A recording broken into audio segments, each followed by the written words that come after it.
So if you guys watched my last video, then you know we took Georgie through a 90-minute match with the Catapult 1, Catapult's newest GPS tracker. We took a look at some of the data afterwards, things such as his top speed, his distance, his power. And if you guys haven't watched that video, I'll leave a link up here somewhere so you guys can go ahead and take a look at it. The purpose of that video is just to see how much a professional footballer runs in a 90-minute match. So that type of data and that type of information that we collected just maybe 5 to 10 years ago wasn't really accessible to most individuals. It was probably only available to the top level teams like Manchester United, Chelsea, Real Madrid, PSG, all of those clubs with an entire team of sports scientists at their disposal. Fast forward a few years and now we have GPS trackers like the Catapult 1 that come with their very own app that you can access straight through your phone. So all of the metrics are very easy to analyze and interpret via the app. And so today we're going to take a deeper look into the Catapult 1 to see if it's right for you.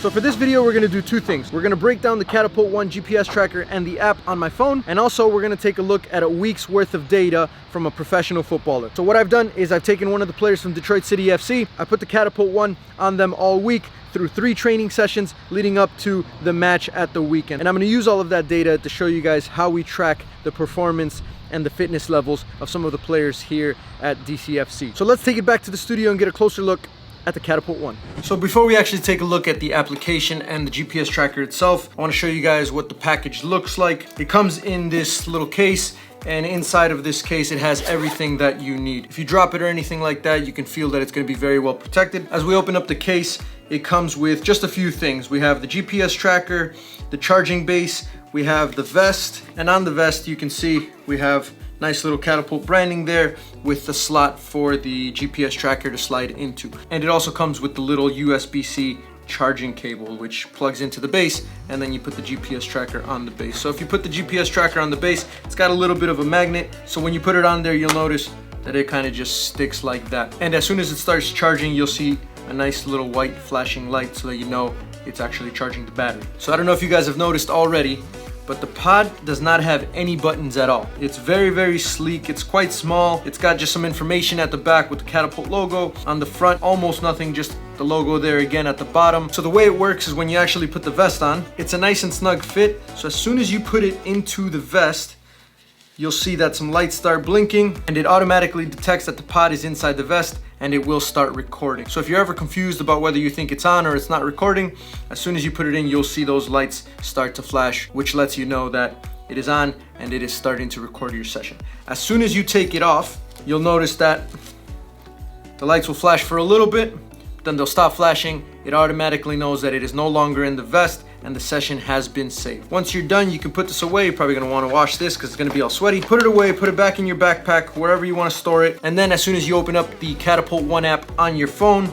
you'll notice that a session has been found. You click the sync button to sync the session, and then right away you have access to all of the data from that session. So now let's go back to the field and we'll take a deeper look into the application itself. And on top of that, we'll actually use some of the data that I've collected over the past week to run you through the app and show you how I break down that data. So as you guys can see, it's as simple as it gets. There's no buttons on this, which was a bit surprising at first because it's a little confusing as to how you turn it on. Once you realize that all you have to do is just slip it into the vest and it automatically starts recording the session, then things become a lot easier. As long as you make sure that this has been charged and it's got enough battery, you'll be good to go. When you get back into your app after syncing the session, all of the metrics and all of the information will be ready and available for you to see how you perform. So that allows us to transition into the next piece, which is the actual application itself. So as soon as I open up the app, it'll take you to the home page. At the bottom, you'll see you have different tabs. So you have your home page, your sessions, your profile, your devices, and the Academy section. So let's start by going into the Sessions tab. So this is your calendar. And if you've set it up previously, then the app will tell you what type of day it is. So whether you have training on that day, whether it's a match day, or maybe it's just a rest and recovery day. So for the data that I've gathered that we want to analyze today, we had 3 training sessions. So the Sunday we had a match, Monday was our recovery session, and then Tuesday was our off day. So that means Wednesday, Thursday, and Friday were training sessions, and then Saturday was our next match. So if we start by looking at Wednesday, we're 3 days away from our match. This is probably going to be the day that you're having the most intense session. So if you can see, he ran 6.78 miles. He had a top speed of 14.1, 41 power plays, and a total sprint distance of 362 yards. For the most part, what I'm focusing on is just the distance, making sure he's covering a lot of distance and he's getting himself fit and ready for the upcoming match. And if we move over to Thursday's session, we're getting a little bit closer to the match, so the intensity is going to be brought down just a little bit. His distance was 6.21, so it was still pretty intense. Looking back at it, we probably should have toned it down just a little bit. However, this is one of the players on the team that runs the most in a match. He's one of our center midfielders. If I took a look at the data from the entire team and all of the players were running this much distance, then I probably really want to tone it down in the next week when we're doing a training session 2 days before the match. However, if you look at Friday, this is the day before the match, he only ran 3.32 miles, which is exactly the numbers that we want to hit the day before a match. We typically do a lot less running, a lot less intense of a session, just because the match is coming up the next day and we don't want to overload them with too much and them being tired for the actual match. So if you look at that number, right around 3 to 4 miles is a good number, and it's a good target for them to hit the day before a match. So we've done our training sessions for the week. Typically we do anywhere between 3 to 4 training sessions per week, because we do have some recovery days and we do have some off days, but it will change depending on the match week and how many games you have throughout the entire month. So practice is done. Now it's time to analyze the game data. We're going to take it back to the studio and we're going to break it down just a little bit further and in more detail back there.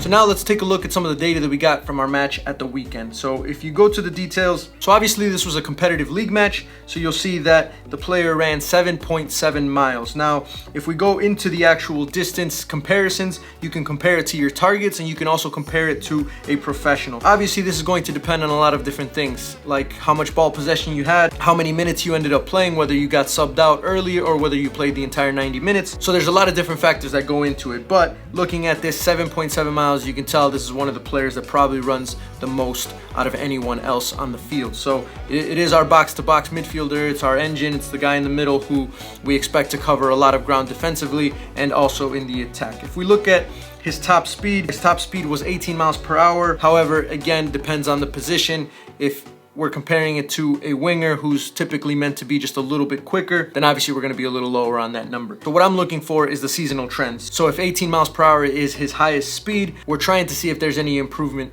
over the length of the season. If we take a look at his power, we see that he had 61 power plays. If we look at the sprint distance, again, just a little bit lower than another professional, which was 1,017.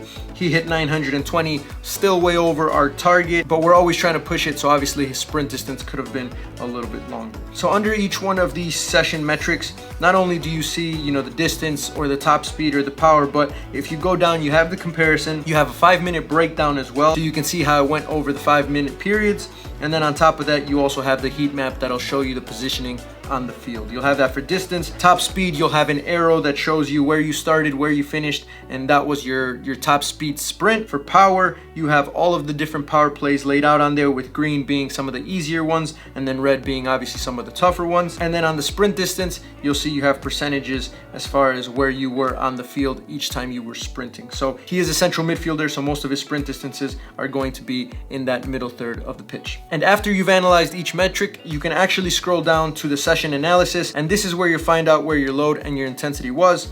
Here you can see it's a pro load. The pros would be proud of those work stats, smashed it, and then pro intensity, most opponents can't handle that sort of tempo pro level. Another cool feature is if you keep scrolling, you'll actually have some sports science advice. So based on the data that we got from this session, you can see we have a little bit of advice. The advice for this one after the match is obviously recovery, on your feet, trying to get some interval running. You'll get some actual tips and some exercises to do in order for you to recover properly and be ready for your next training session or your next match. So that's pretty cool because those are actual sports scientists giving you some information based on the data that you got from your session. So if you're a coach and you want to manage an entire team of players wearing the Catapult 1, you can actually go into your profile, and on your teams tab, you can actually set up an entire squad, invite players to join the squad, and then after every single match or training session, you'll be able to see it pops up right there.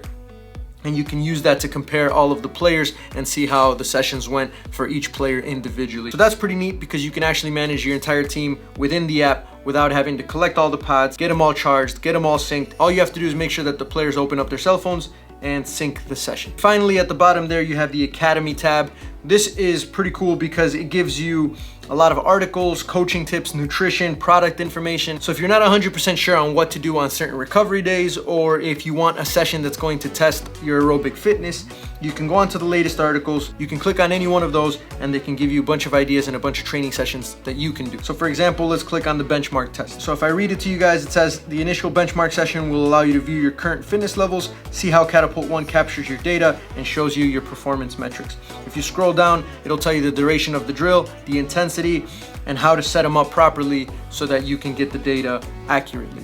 This one's pretty cool because you can retake the test every 4 to 6 weeks and you can compare against your previous benchmark test. So if you're ever confused, you need some ideas, you can go onto the Catapult Academy, take a look at any of those exercises. On top of that, you do have some nutritional advice as well. Read some of those articles, expand your knowledge, and give yourself the best chance of not just being fit, but eating properly and being ready for your match. So I think that's a pretty simple rundown of how the app works, how it syncs with the tracker, and how the Catapult 1 makes it easier for you to get to the next level. Let's go back to the pitch for our final thoughts. So my final thoughts, who is the Catapult 1 for? In my honest opinion, I think it's for everyone. From the aspiring professional to the professional coach who wants to manage an entire team, to a player who's recovering from injury, all the way to the parent who wants to get a better idea of the physical demands that the sport has on their child. So if you are interested in becoming a member of the Catapult 1 family, I will leave a link in the comment section and in the description as well. So you can go ahead, check it out, and see if you want to purchase your very own.